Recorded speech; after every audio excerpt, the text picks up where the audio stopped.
you. Good morning, good morning to you. Good morning, good morning. Won't you share with a friend or two? Good morning, good morning to you. You. Good morning, good morning to you. You. Good morning, good morning to you. And many more, and many more, and many more. Good morning, good morning, good morning, and welcome, welcome, welcome to Daring Dialogues. I'm your host today, Shantae Charles, and I hope that you are having a great and wonderful Tuesday. It is Teachable Tuesday, Talkback Tuesday, and Inspiration Tuesday. We are reading out of two books. The first one we'll be reading out of is Meditations for Black Women. And as we have said before, these are not just great for Black women, but they are great for anyone. And so that's why we're reading. And then we are reading from Illustrated Black History, Honoring the Iconic and the Unseen. And I like the fact that it is both. It is not one or the other.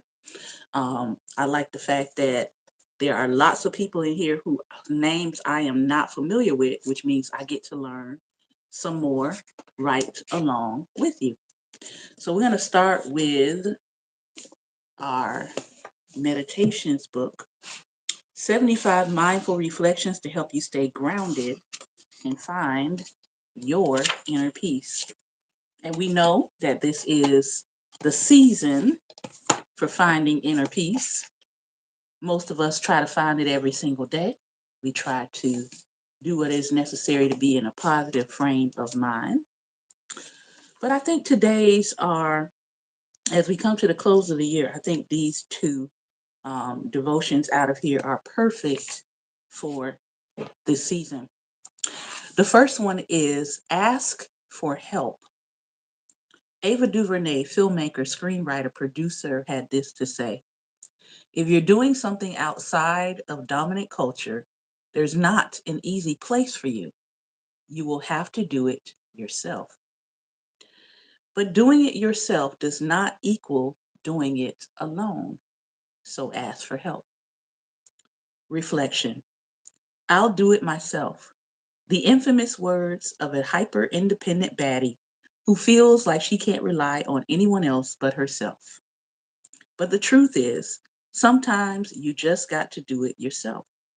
But this doesn't mean that you must do it alone. When you choose to step outside of the dominant culture for anything, career, parenting, schooling, etc., you will be looked at sideways. People won't know what you're doing. On top of that, you're a Black woman, so people are already going to gawk, stare, and not mind their own business in many cases. So make sure, whether you're a woman or not, you get the right support for your outside of the box ventures. Choosing to do anything yourself, whether it's an independent creative project or starting your own business, requires the courage to believe and trust in yourself. You are doing something totally different than the norm. And when you go against the wavelength of society, you also have to develop mental strength and be prepared for the unexpected. Having any necessary support is part of being prepared, so don't be afraid to go and get it. So think about this. Take action.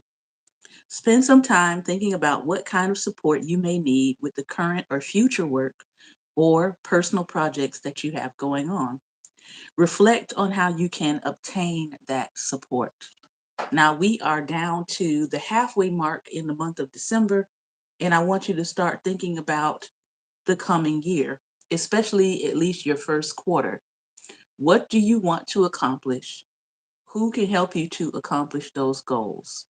What are your financial goals? Are your financial goals to be solvent, at least for the first quarter? If you are a person who's an independent business owner, are your financial goals to be ready to go for tax season? I know a lot of people, start doing their filing and their records and all of that right at January. Some people say, hey, I'm going to spend December gathering up all my receipts so that I'm ready to go come the 1st of January. So think about that in terms of your planning. All right, let's take a look at the second devotional here. The second one is find your voice. Find your voice. When I first started doing Daring Dialogues, I wasn't really sure about what my voice was going to be. That was back in 2016. All I knew was that I had a mandate to read aloud. And I just kept going until I got more direction and more clarity about what I was supposed to be doing with this space. But finding your voice. Gwendolyn Brooks, one of my favorite poets, author, teacher, and in a commencement speech for the University of Vermont in 1986, had this to say: do not desire to fit in, desire to oblige yourselves to lead. Meditation today. Finding my voice helps me reconnect with myself. Reflection. Leaders are change makers. And if you desire to be a leader, you will have to find your voice. Finding your voice means connecting to your most authentic self. Being connected to the truest version of yourself is part of your self-care journey. Additionally, a leader is not always at the forefront of an issue. A leader can also be someone who knows how to lead with silent strength and power. Finding your voice comes with a lot of responsibility, such as knowing when to use your voice versus knowing when to step back and allow others to lead. Black women have always been phenomenal thought leaders. If you go through the quotes in this book, you will see all the many legends of the mind. It seems like in society that Black women tend to be the voice of reason, the voice of culture, and the voice of humanity. However, all of our voices sometimes are silenced or ignored because many people don't believe in the value of what we have to say, despite us usually being right. To find your voice, you will need to build up your self esteem and get to know yourself. Read or revisit the Speak Your Truth meditation here. Take time to discover things like what exactly are you trying to lead and what kind of leader you are. If you are not comfortable speaking to large groups of people, that is okay. Not all leaders are loud. Some lead in silence. What matters is that you find your authenticity and stay ahead of the culture. Now, I want to touch on what she said here about if you're not comfortable speaking to large groups of people, that is okay. We have so many ways now to be able to communicate to people. So maybe you are not comfortable speaking to large groups of people, but you could pre-record your message or pre-record your instruction and share it out. Maybe you could do it by Zoom, where you're not having to look at lots of faces in a crowd, or, of course, the traditional route of meeting with a small group. So we have much more, I would say, options for how you can speak and how you can lead people versus what we've had in the past. So think about that in terms of how do I want to lead? I also like the fact that she says, not all leaders are loud. That needs to be on a whole t-shirt. Not all leaders are loud, but some leaders lead in silence. Ask yourself, am I a loud leader? Am I a quiet leader? Am I a leader who likes to stay in the background? What kind of leader are you? And then take action. Explore which you are more comfortable with, being a leader or being someone who fits in. All right, let's go to our illustrated Black History book, and we're going to look at three different people today. All right. Our first person up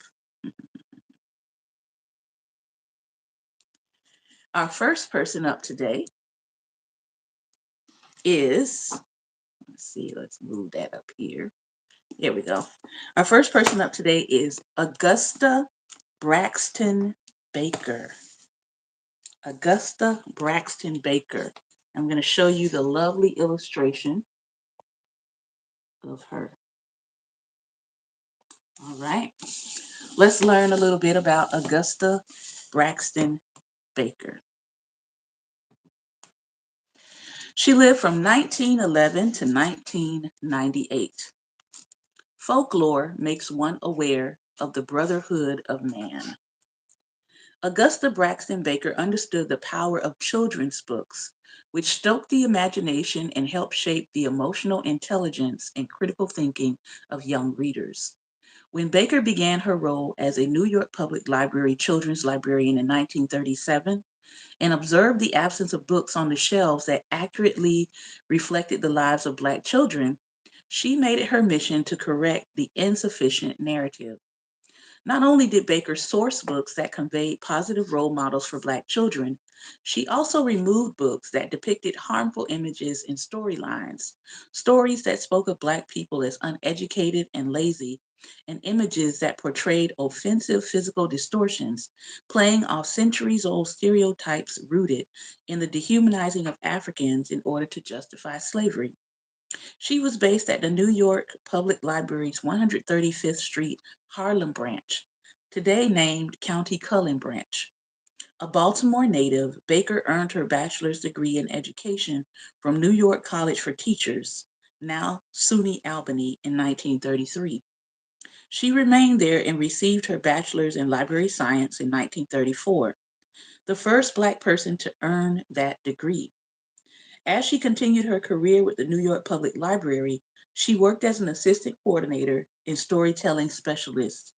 In 1961, Baker became New York Public Library's Children's Services Coordinator, which required that she oversee all branches of the city's children's library system, more than 80 locations.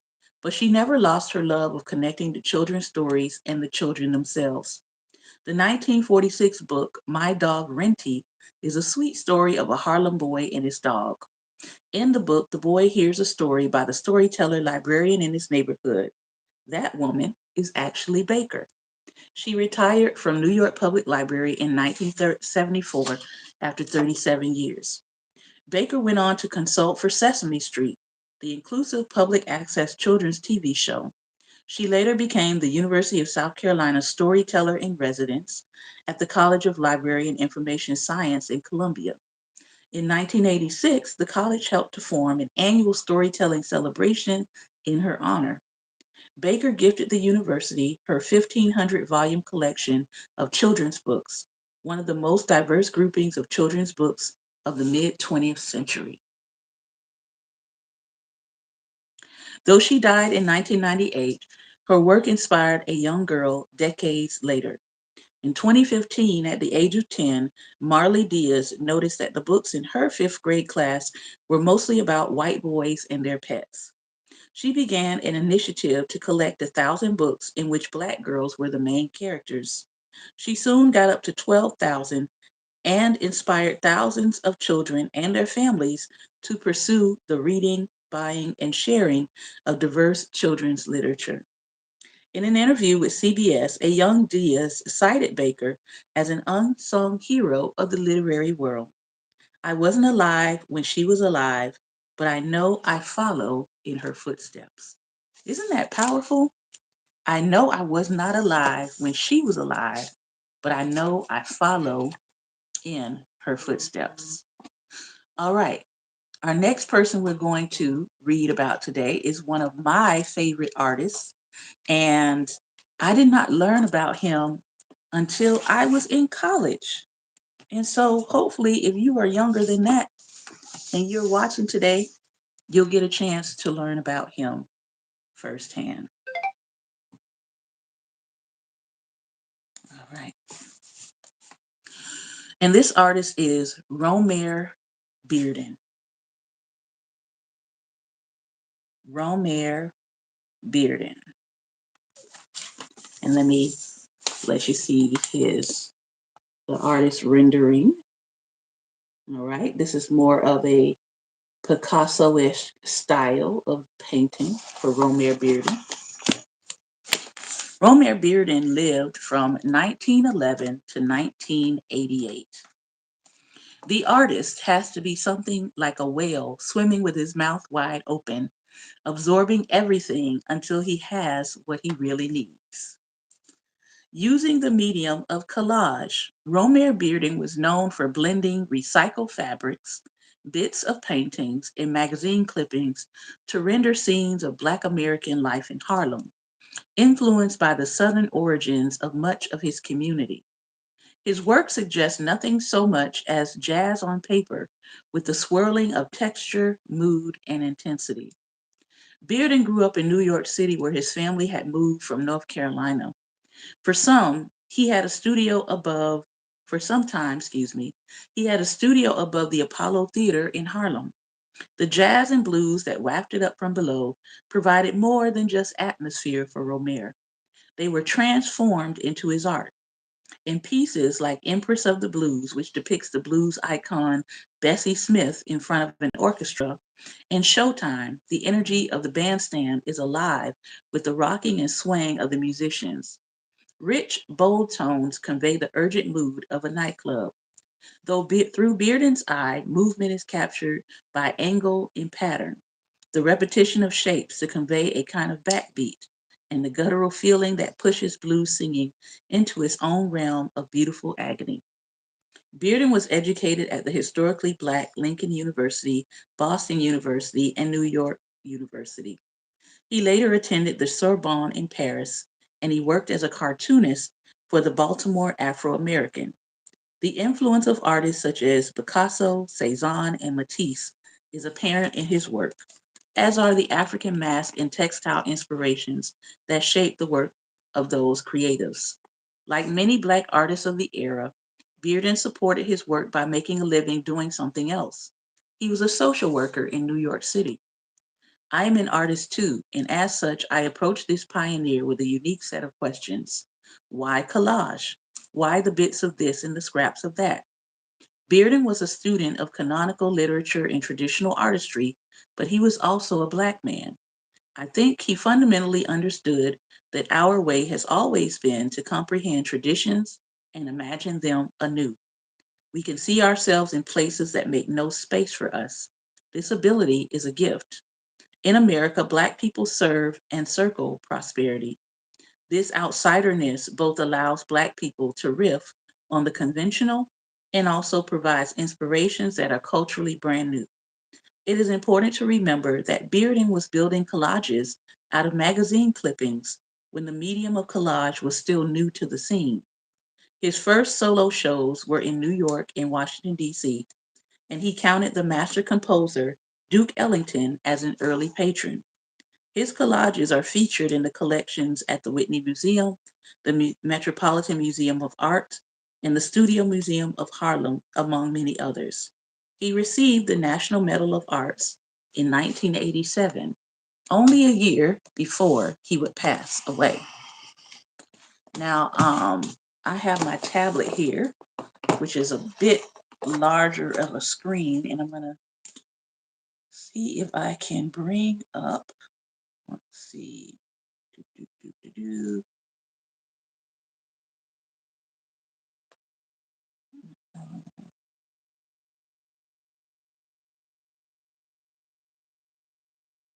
All right.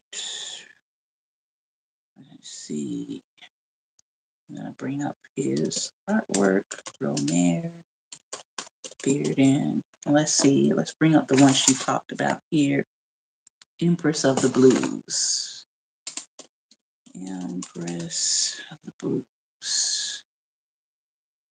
Yep, I think I've seen this one before. So let's see if we can get a big view of it.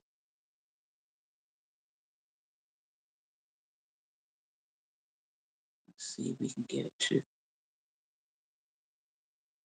Empress of the Blues images. Oh yeah, that's good. All right. Take a look at that. That's Empress of the Blues. Pretty big. And remember, this is all done in collage. Now, I have seen some of his work in person, and it is very, very, very powerful. Um, the layers of his work is very, very powerful. I encourage you, if you can, to go see some of his work. As I said, they are in permanent collections at the Whitney, at MoMA, and the Studio Museum of Harlem. All right, we have one more person today. For some reason, I don't see anyone in my live chat, so I'm going to assume that this will be our ending of our reading and our ending of our broadcast. All right. Our last person we're going to look at today is Johnny Carr. Johnny Carr with two N's and Carr with two R's. And look at that lovely, beautiful, likely colored pencil drawing of Johnny Carr. Let's learn about her. Johnny Carr was born in 1911 and she passed away in 2008. The quote here is, "Look back, but march forward." For so many people growing up in a segregated America, upending discriminatory laws was a pressing issue. Freedom was about the life that people were living in the moment. Johnny Carr certainly understood the impact of immediate change as an Alabama native growing up on a farm near Montgomery. One of her dearest childhood friends was a girl named Rosa Louise McCauley, later known by her married name, Rosa Parks. After finishing school, Carr became a nurse. During the 1930s and 1940s, she was an active early civil rights worker with organizations like the NAACP. 4 days after Rosa Parks was arrested on December 1st, 1955, for refusing to cede her bus seat to a white passenger, Carr heard Martin Luther King Jr. speak at a meeting that resulted in the formation of the Montgomery Improvement Association, which was responsible for the Montgomery bus boycott the following year. The emotional weight of the segregated public transportation system in Montgomery was heavy and burdensome. Jim Crow policies chipped away at people's humanity, creating deep fissures of resentment and dissatisfaction. Citizens like Carr coordinated to support Black residents with private carpools, effectively becoming the Black community's own rideshare service to help keep folks off the buses. An activist and organizer, Johnny Carr was a mother first. In 1964, her family challenged school segregation in Montgomery County. Along with attorney Fred Gray, the Carrs sued the Montgomery County Board of Education on behalf of their 13-year-old son, Arlem Jr. He wanted to attend Sidney Lanier High School, though it accepted only white students. In the spring of 1966, the courts ruled in the favor of the Carrs. The Montgomery County school system was forced to integrate. School buses were ordered to serve each student in the county. Children would have access to all services and programs. Arlem Carr Jr. was admitted to Sidney Lanier High School along with 12 other Black students. The work of Carr and her fellow activists in Montgomery wasn't about making history, though the boycott organizers certainly did. The work was about living a life free from the constraints of discrimination, about being able to get to work and back with your dignity. Nothing more, nothing less. The successful boycott resulted in the 1956 Alabama local ruling, the Browder versus Gale, that segregated bus seating was unconstitutional. The Montgomery Improvement Association was one of several founding organizations that joined forces and ultimately created the Southern Christian Leadership Conference. It continued to focus on issues of integration and voter registration. Carr was president of the MIA for over 4 decades. She died at the age of 97 in 2008. Truly an unsung hero. I don't think in all of the mentions of Rosa Parks I have ever heard Johnny Carr mention, which means I'm going to also post this probably, share her probably on my Black Table Talk page or on my Historical African American Images page. I think that'd probably be a better place to share her. But this concludes today's Teachable Tuesday, Inspiring Tuesday. I hope that I have shared someone with you today that would inspire you. We had Johnny Carr, the civil rights leader, Romare Beer, a very iconic Black artist who detailed the lives of Black Americans. And we also had today our very, very first person that we started out with, which was Augusta Baker, a librarian who made an impact in New York, but also other places to inspire people to um, receive children's books that actually depicted us in a way that was honoring to ourselves and our heritage. So I want to thank you again for your time and attention. Remember, this is our last week of broadcast before we go take an official break. So I hope you will come back and join me for the rest of our broadcast this week at 11 a.m. Eastern Standard Time. Remember, light is the most daring opposition to evil, and the way that we fight against that is to be light. Take care, everyone. Be well, and most importantly, be light.